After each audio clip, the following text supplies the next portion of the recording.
ቤቲ በስተመጨረሻም አበደች።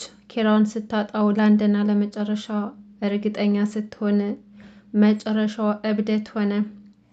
ነገሩ ይህ ሁሉ ክፋትና ተንኮል ይዛ መቼም ቢሆን ኪራ እንደማያገባት አለማወቋ ራሱ ይሄ ሞኝነት ነው።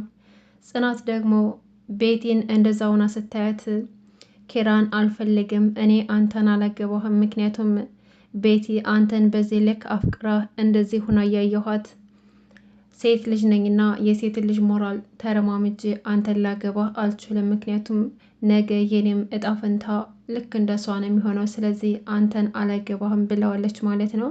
ሰላም ሰላም፣ ውድና የተከበራችሁ ቤተሰቦች እንዴት ናችሁ? ደህና ናችሁ ወይ? ከኔ ጋር ሁሉም ሰላም ነው። ለዚህ ቻናል አዲስ ከሆናችሁ ሰብስክራይብ በማድረግ ቤተሰቡ ነው። ዛሬ እንግዲህ ጽናት ድራማ ክፍል 45ን ይዘን መጥተናል። ቪዲዮውን እስከ መጨረሻው ድረስ ተከታተሉን። እንግዲህ በባለፈው ክፍል አይታችሁ ከሆነ ጽናት ምን እየተፈጠረ እንደሆነ አልገባትም ነበር። ከዛም በኋላ ከአንድነት ጋር ሆኖ ኪራ ነገሩን አውጥቶታል ማለት ነው። ለቤቲ ቀለበት አስራለሁ ብሎ ሁሉንም ከሰበሰበ በኋላ እና ድግስ ካስደገሰ በኋላ እውነቱ እንደወጣ ነው ያደረገው። ሁላችንም ደንግጠናል። በነገራችን ላይ ቤቲ ሊያገባት ነው፣ ለቤቲ ቀለበት ሊያስርላት ነው፣ ጽናትን አልፈልግም ብሎ ልቧን ሰብሮ ቤቲ ሊያገባት ነው ብለን ሁላችንም አስበን ነበር። ነገር ግን እንደዛ አይደለም። ቤቲን በሁሉም ፊት ለማዋረድ እና እውነታውን ለማውጣት ፈልጎ ነበረ። ሁላችንም በዚህ ውሳኔው ተደስተናል። ነገር ግን ያልጠበቅነው ነገር ተከስቷል ማለት ነው። እንግዲህ ኪራ ከዚህ በፊት ይሄን ነገር ከማድረጉ በፊት አንድነት ጋር ተመካክሮ ምን የተፈጠረውን ነገር ሁሉ በግልጽ ነገረችው። እሱም ደግሞ አማራጭ ስለሌለው አንድነትን ይቅር ብሏት ከዛም በኋላ የሆነ መፍትሄ ላይ መድረስ ነበረባቸውና እንግዲህ የሁሉ ችግር የተፈጠረበት ያ ፍላሹ ወይም ደግሞ የጽናት ራቁት ፎቶ ያለበት ፍላሽ ነበር። እሱን ደግሞ ህሌናዋ ስለወቀሳት አንድነት ያንን ፍላሽ አጥፍተዋለች፣ ወስዳባታለች ማለት ነው። ቤትም ደግሞ በዛ ፍላሹ በመጥፋቱ በጣም ተናዳ ነበረ። እንዲሁም ደግሞ ካሁን በኋላ ኪራ እውነቱን ከደረሰበት ሀሳቡን ይቀይራል ብላ ፈርታ ነበር። የፈራችውም ደግሞ ከመፈጠሩ ወደኋላ አላለም ማለት ነው። አልገባትም እንጂ አንድነት ፍላሹን ወስዳባት ነበረ። እሷ ግን ልክ እንዳላወቀ ሰሆነ አክት ስታደርግ ነበር። በስተመጨረሻም እንግዲህ ናሆሜ ለጽናት ተገን ወንድም ከለላ ሆኖላታል።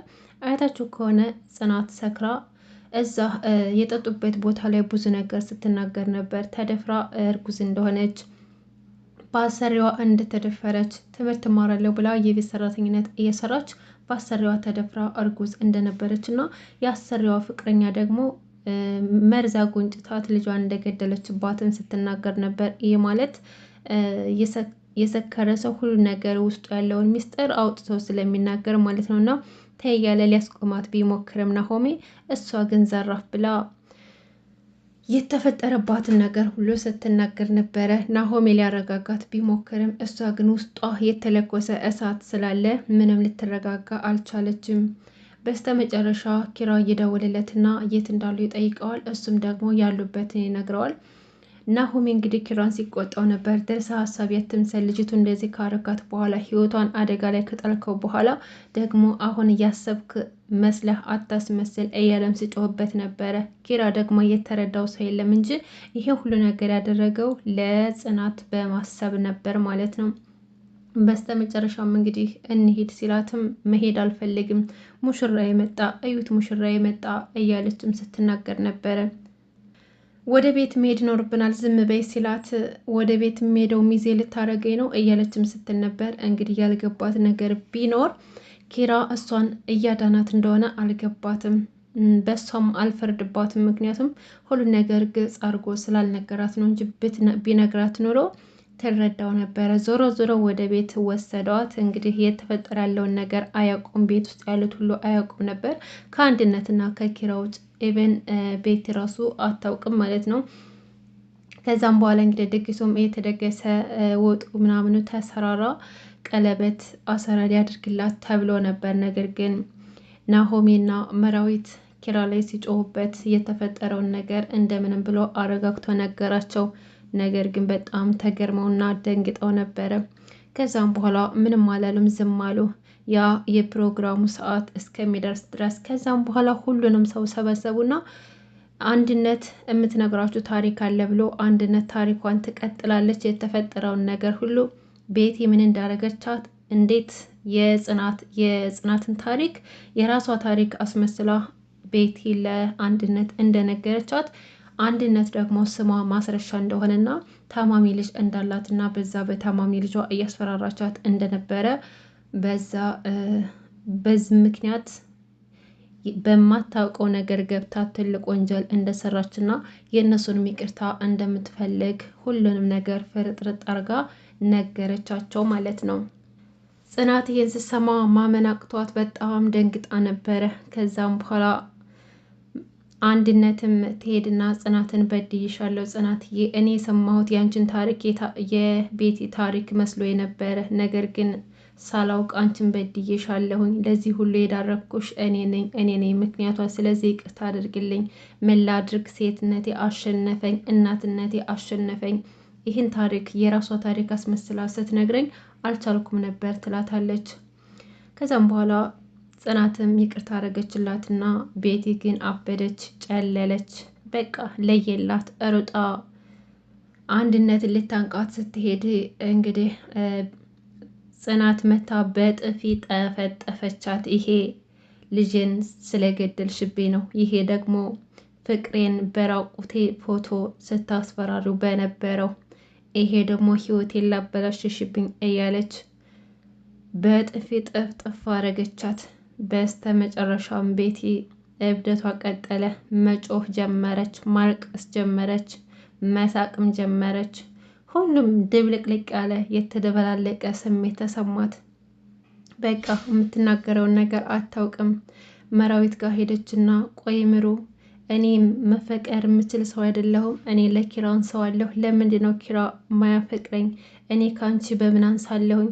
ቢያንስ እንኳን እኮ እኔ ጤነኛ ነኝ እያለች ነበረ። እንግዲህ በዛ ስሜት እንኳን ሆና መራዊትን ሞራሏን ዝቅ እያደረገች ልቧን እየሰበረቻት ነበረ። ምክንያቱም በእያንዳንዷ ደቂቃ በእያንዳንዷ ሰከንድ መሩ በሽተኛ እንደሆነች ልታስታውሳት ትሞክራለች ማለት ነው።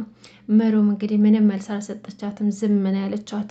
ውይ ግን የቤቲ አንደበት በጣም መጥፎና መርዝ ነው። በቃ የምታወጣቸው ቃላቶች ሁሉ መርዝ ነው የሚረጩት ማለት ነው። በስተ መጨረሻም እንግዲህ መልስ ስታጣ ኪራ ጋር ሄደችና ቆይ ኪራ ለምንድን ነው እኔን ማታፈቅረኝ? እኔ ለአንተ ያልሆንኩት ምን አለ? እስኪ ንገረኝ። ለአንተ ካልሆንኩት ነገር እስኪ አንድን ነገር ንገረኝ። ቆይ እኔ ቆንጆ አይደለሁም? ለአንተ ስል ስራዬን አቁሜ ቤት አልተቀመጥኩም? ለአንተ ስል ብዙ ዋጋ አልከፈልኩም? እያለች መጮህ ትጀምራለች። ጽናት ደግሞ አንቺ መልክ ሳይሆን የሚጎልሽ እምነትና መልካምነት ነው የጎደለሽ አለቻት።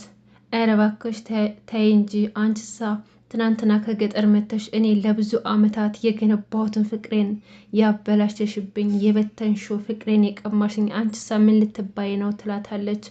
ከዛም በኋላ ጭቅጭቃቸውን ይጀምራሉ። የሚመልስላት ሰው ስታጣ ሄዳ ቁጭ አለችና እንደ ህፃን ልጅ መጮህ፣ ማልቀስ፣ መሳቅ ትጀምራለች። ከዛም በኋላ ኪራም ቤቴ አሁን ከቤቴ ውጭልኝ፣ ሌላ ነገር ሳይፈጠር ከቤቴ ውጭልኝ ይላታል። ከዛም በኋላ እሷም ደግሞ ቤቲም ኪራ እንዲቀመጥ ፈቅዶልኛል፣ ኪራ እኔን ነው የሚወደው፣ እኔን ነው የሚፈልገው፣ ኪራ ይወደኛል፣ ከዚህ አልወጣም፣ አዎ አልወጣም፣ እዚህ ነው የምኖረው፣ ከቤቷ አላስወጣኝም እያለች ማልቀስ መሳቅ ትጀምራለች። አይምሮዋ በቃ ጨለለ፣ ለየላት። ቤቲ እንግዲህ ለኪራ ብላ የዚህን ያክል እርምጃ ተራምዳለች። እኔ ግን እዚህ ጋር በቤቲ ላይ ብቻ አልፈርድም። ምክንያቱም ቤቲ ብዙ ዋጋ የከፈለችለት ፍቅሯን ባለማወቅ ማለት አንዳንድ ጊዜ ባህሪያችን በጣም አስቸጋሪ ነው። ለእኛ ለራሳችን ራሱ አይታወቀንም። ምናልባት ለሰዎች ቁልጭ ብሎ ታይቶ ለራሳችን የማይታወቀን ባህሪ አለ። እሷ ደግሞ ኪራን ብቻ መውደድ ነው እንጂ በዙሪያው ያሉትንና የእሱን ፈገግታ የእሱ ደስታ ምን እንደሚያስደስተው፣ ምን እንደሚያናድደው፣ ምን እንደሚጠላ ራሱ ለይታ አላወቀችም።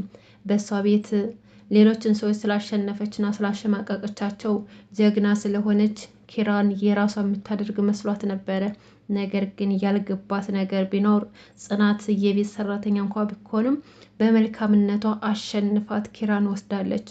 በስተመጨረሻ ግን አሳዛኙ ነገር ጽናት ይሄንን ስታይ ጽናት ቤቲ እንደዛ ሆና ስታያት ኪራን አላገባህም አልፈልግም ብለዋለች ማለት ነው።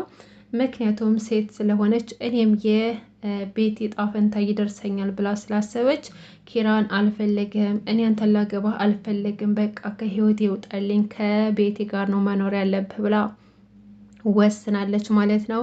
ኪራ ደግሞ በጣም አዝኗል። ይሄ በመፈጠሩ በጣም ልቡ ተሰብሯል። ምክንያቱም ሁሉም ነገር ያበቃ መስሎት ነበር። እውነቱ ስለተጋለጠ ሁሉም ነገር እዛው ላይ ያበቃና ከጽናት ጋር የሚኖር ነበር የመሰለው። ነገር ግን ያልጠበቀው ነገር ገጥሞታል። ቤቲ እንድትሆናለች ብሎ ያሰበ የለም። በቃ አሁን ደግሞ አሞኛል እያለች እብድ መስላ እዛው ልትቀጥል ነው ማለት ነው። ኪራም ደግሞ እሷን እየተንከባከበ ከእሷ ጋር ይኖራል ማለት ነው። የኪራና የጽናት ህይወት በጣም አሳሳቢ ላይ ደርሷል ማለት ነው። ምንም ቢዋደዱ ምንም ቢፋቀሩ በቤቲ ምክንያት ግን አብረው መሆን አልቻሉም ማለት ነው። በጣም ያሳዝናል። እኔ በበኩሌ በጣም ቤቲም ማለት እንደዚህ በመሆኗ በጣም ታሳዝናለች። ይሄ ከልክ ያለፈ ፍቅር ለበሽታ ያጋልጣል እና መጨረሻችን እንደዚህ ነው። አንዳንድ ጊዜ እኛ ሴቶች ሳንፈለግ በቃ ማለት ወንዶች ላይ ድርቅ እንላለን። ሳንፈለግ ማለት ነው። በጊዜ እኮ ብንነቃ ራሳችንም አደጋ ላይ አንጥልም ነበር። እሱ አሁን ብዙ ጊዜ እንደማይፈልጋት እያሳያት ነው። ነገር ግን አልታወቃትም። በጉልበት በእልህ የማገኘው ነው የመሰላትና ጊዜዋንም አታ ጊዜዋንም አባክና እንዲሁም ደግሞ በስተመጨረሻ ራሷንም አጣች። በጣም ያሳዝናል። እንግዲህ ጽናት ድራማ ይሄን ይመስል ነበረ። እስካሁን አብራችሁ ስለቆያችሁ ከልብ ነው የማመሰግነው። ለቤት አዲስ ከሆናችሁ ሰብስክራይብ ማድረጋችሁ እንዳትረሱ። መልካም ጊዜ ተመኘውላችሁ።